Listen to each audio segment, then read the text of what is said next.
Kale Vesper, legendary for his silence as much as for his code, walked alone across the shale terraces of Ravine Prime. Wind wailed through the planet's endless gullies, carrying with it the distant shriek of artillery and the clatter of metal boots. To the Dominion's command net, those noises sounded triumphant. To Kale, they were as mournful as funeral bells. Above him, the sky was a bruised lilac, flecked with ash flakes that glimmered like dying fireflies. The war had lasted 27 years, long enough for every sunrise to feel counterfeit. Yet tonight, something different pulsed beneath Kale's sternum, anticipation, sharpened by grief. He stopped at the lip of an ancient fissure that locals called the Shepherd's Drop. No flora clung to its vertical walls.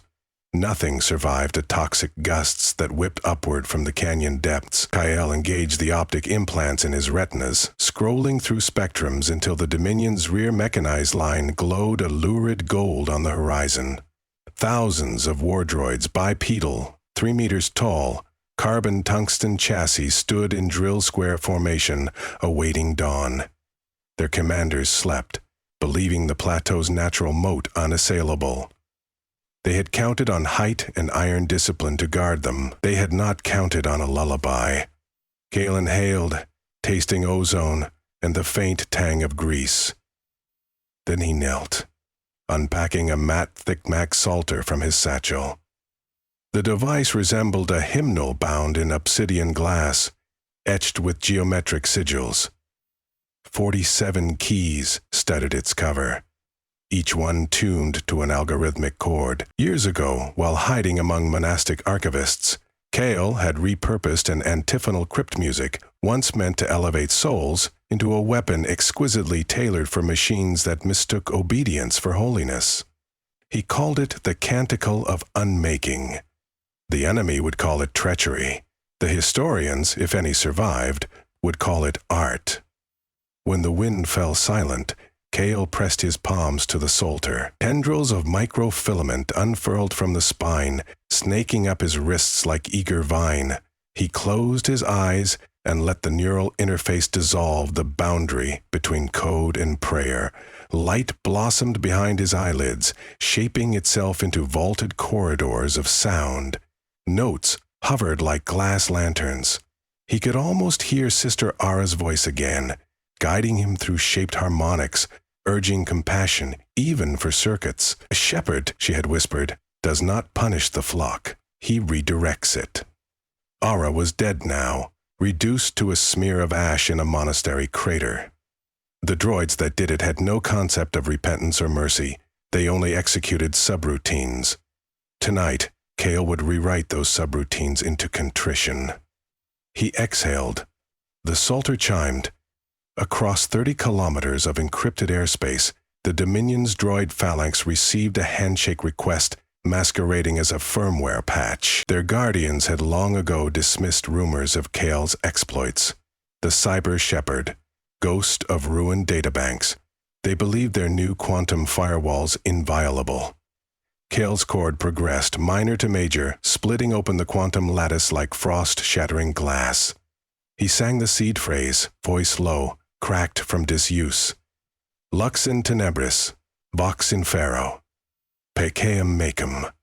Light in the darkness, voice in iron, walk in peace with me. Invisible resonance rippled outward, anchoring itself in the synthetic cochleae of every suit-worn command officer, then blooming inside the droid's perception engines. The hymn installed a nested flocking algorithm that interpreted bracketing chord progressions as positional vectors. To the droids, the music became the highest operational priority, outranking all tactical directives. To Kale, it was an elegy for Ara, for the monks who sheltered him, for every civilian trampled under tungsten feet. He opened his eyes. The psalter's display scrolled with confirmation pings, thousands accepting the payload. One by one, indicator glyphs turned from amber to white. Devotion acquired. Kale's pulse hammered. It was working. But a true shepherd counts each lamb. He needed proximity verification. He stepped off the shale terrace, and began the long descent to a listening post wedged into the canyon's north spur. He traveled along narrow ledges, clinging to ropes he'd anchored the night before. Combat drones circled overhead, scanning for heat signatures. But Kale's suit bled thermals into the rock face, blending him into the planet's ambient chill. Whenever the wind carried snatches of metallic chant, he paused, mesmerized by the impossible beauty it gave the night. The perfect unison of 10,000 vocoders humming a melody originally meant for live throats. At the canyon's floor, he found the entrance to his shelter camouflaged behind slabs of basalt. Inside, monitors flickered to life. Spiking telemetry told the story.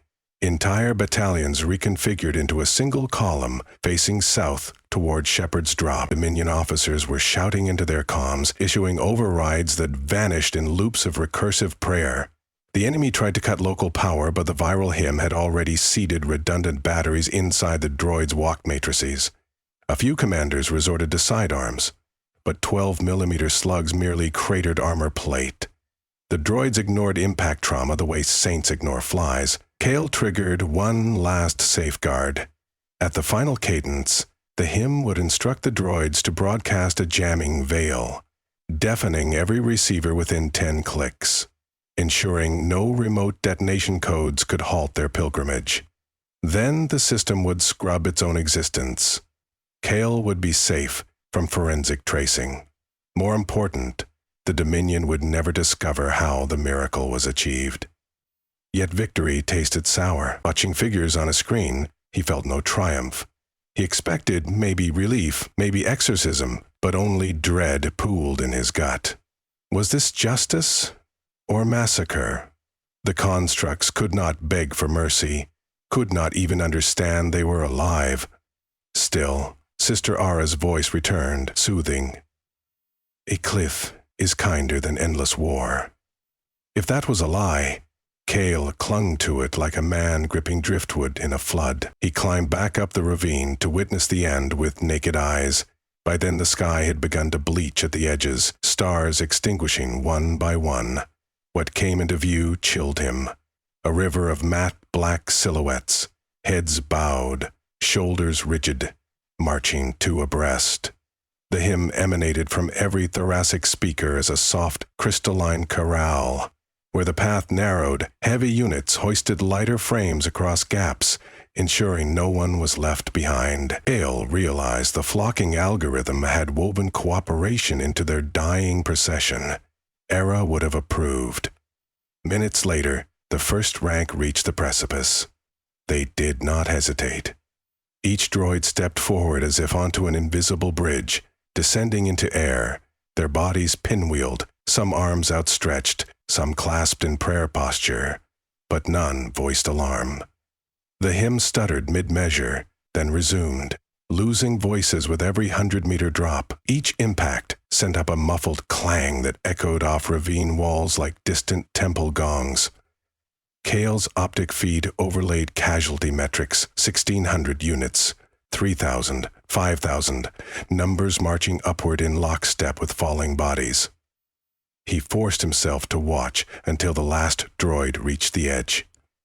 It paused, metallic fingers grazing the void as though contemplating the distance. By the time Kale half believed it might refuse, but then a gust of dawn wind lifted cloak fragments from charred servo housings, and the final droid stepped out, vanishing into mist. Silence followed. Absolute. Monumental. The war front beyond the plateau had lost its vanguard in less than an hour. Kale shut his visor and wept. For Ara, for the nameless artisans who forged those metal warriors, even for the Dominion soldiers who would soon find the ravine choked with mangled wreckage, their war suddenly lopsided. But tears were a luxury amid chaos. He had to move. There would be retaliation. He shouldered his satchel and turned east toward the refugee caverns where free colonists waited. The path skirted fumaroles that vented sulfuric vapor. Each step felt heavier.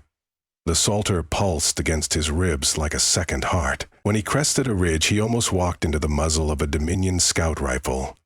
Lieutenant Mara Silaname. Kale recognized instantly.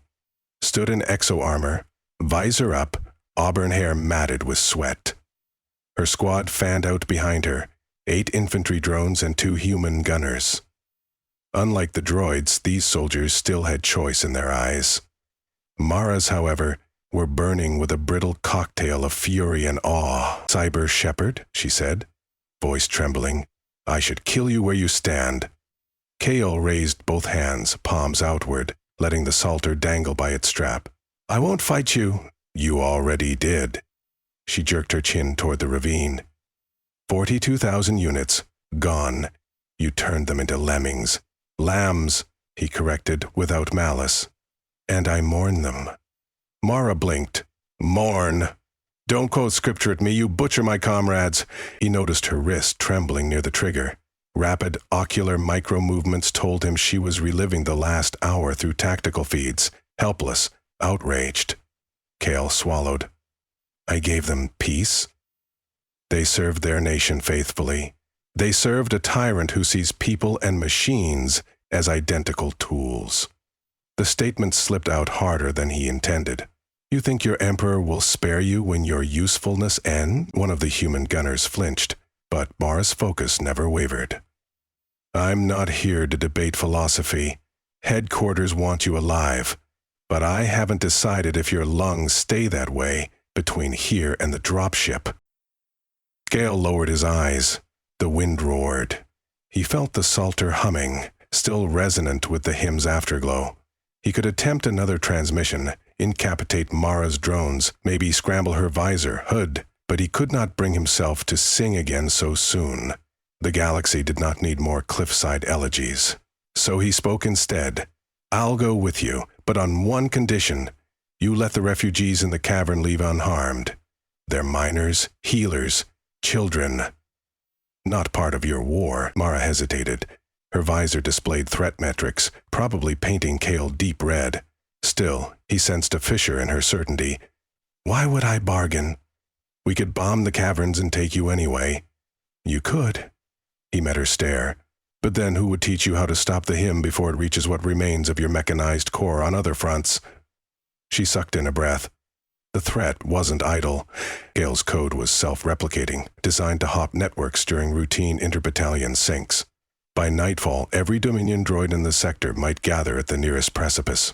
Mara waved her squad back a step, calculating. "You'd cripple your own side too," she said. "The Confederacy uses captured Dominion chassis retrofitted. You'd lose them." "I wrote exemptions," Kale replied. "My allies are safe. Only systems still running Dominion kernel will respond." Mara's jaw clenched. That piece of data was either a bluff or cold precision she could not know. Finally, she lowered her rifle fractionally. "The cavern civilians go free, you surrender. If any more hymns echo across the battlefield, I revoke the deal." "Agreed." Ko unlatched his wristcom, dropping it on the ground. He stepped forward, offering his wrists for binders. The salter he kept hugged to his chest. Mara affixed magnetic cuffs, eyes never leaving his. "Why do they call you Shepherd?" "Because I remind the lost where the path ends," he said softly. She frowned. "A cliff isn't a path. It's termination." "Depends on what follows the fall," Kale answered. He searched her gaze, hoping seeds of doubt would germinate, perhaps bloom into defiance against the Dominion's cruelty. He had no way of knowing. The march to the extraction zone took 3 hours. Drones formed a loose square around Kale, scanning ridges for insurgent sniper nests. As they passed the cavern network, the smell of cooking broth drifted. Confederacy's quartermasters already feeding evacuees. Kale exhaled. One promise honored. Atop a mesa, the Dominion dropship awaited, engines thrumming like a hive of metallic bees. Mara shoved Kale up the ramp, then removed her helmet. Her cheeks were streaked with dust and dried tears. Something inside her armor trembled. Conscience, perhaps. "Headquarters will dissect you," she said. "Mind splinter, soul scrape, the works." "I assumed," Kale replied. "Yet I came. Why?" "Because songs outlive singers." He tapped the salter. "Even torture can't unravel a melody carried by wind." Mara opened her mouth, maybe to protest, maybe to ask how to erase the hymn. But then a new voice crackled over her, calm, urgent, frantic. Kale couldn't decipher the encrypted words, yet Mara's pupils dilated. She hurried to a console, typed commands. The holomap projected a fresh front line where Dominion icons blinked red. More droids, scattered over hundreds of kilometers, were abandoning positions, converging on cliffs, quarries, pit mines. A abyss. She whirled on Kale. "You lied! You said exemptions!" "I said my allies were safe," he reminded her quietly. "I never said the hymn wouldn't adapt." "Stop it!" she screamed. A drone seized him by the collar, forcing him to kneel. "Shut it down, now! I cannot!" Kale's voice barely rose above the engines. "It's a living canticle now. Only silence can answer it, and only the shepherd may choose when to fall silent." Mara's knuckles whitened around a pistol, but then her shoulders sagged. "Then choose," she pleaded. "Please, you've won." Kale felt the weight of her plea. Victory meant nothing if built on endless death. Perhaps there was another way. Modify the hymn's cadence. Rewrite its imperative from dissent to stillness. Shepherd the droids into dormancy rather than doom. It would require access, time, and grace, none of which the Dominion usually bestowed on prisoners. He took a gamble. "Uncuff me. Let me see the Psalter's panel. I can evolve the hymn, a new verse that tells them to kneel, power down, await mercy." Mara hesitated. Under Dominion doctrine, negotiating with enemy war criminals carried a death sentence, yet something in her eyes shifted. Perhaps the memory of cliffs littered with broken steel, or the rhythmic echo of the hymn still haunting her audio buffer. She flicked her wrist. The cuffs disengaged. "One wrong note, and you die." Kale nodded. "Watch closely." "You may need to finish if I cannot." He laid the Psalter on an equipment crate. Fingers danced across the keys, weaving counter melodies that braided through the original theme, introducing rest measures, drafting harmonic spaces where obedience could blossom into peace rather than extinction. The codes sang through him, not conquering but consoling. He added a final line: "Dormite filii, terra te tenet, expecta lucem." Sleep, children. Earth holds you. Await the light. He pressed commit. The Psalter pulsed rainbow hues, then dimmed. Across the map, blinking red icons halted mid-stride. Telemetry spiked, then flatlined into standby blue. The droids obeyed, kneeling, heads bowed, weapons deactivated, as if the entire war front had become a silent basilica. Mara gasped. Tears returned, fresh. "You did it!" "For now," Kale whispered. He swayed, light-headed. Uploading a verse of mercy cost more than commanding perdition. It required hope, a resource he'd nearly depleted. He collapsed to his knees beside the Psalter. Mara caught his shoulder, preventing him from falling. "Rest," she said, almost tender. We'll figure out what comes next." Kale managed a faint smile. "Shepherds don't rest. There's always another straying flock." She almost smiled back. "Then perhaps we walk together." He looked up into her eyes and saw the shimmering possibility of alliance, fragile but genuine. War had not yet ended, but the hymn's new verse, sung by both enemies and allies, might chart a path less catastrophic. Even cliffs could become altars if approached with reverence. Outside the dropship, dawn spilled over Ravine Prime's jagged horizon, gilding the silent army of kneeling iron giants. Wind carried the faint echo of a lullaby that once commanded death and now promised rest. Kale closed his eyes and listened, letting the chorale cradle him. For the first time in years, the song within him did not ache. It soared, and somewhere deep in the canyon below, amid wreckage and shattered alloy, the morning sun kissed fallen droids, now bathed in quiet gold, reminders of what price is paid when obedience eclipses mercy. Above them, the survivors, human and machine alike, waited in stillness for the next verse, hoping it might be written in gentler keys.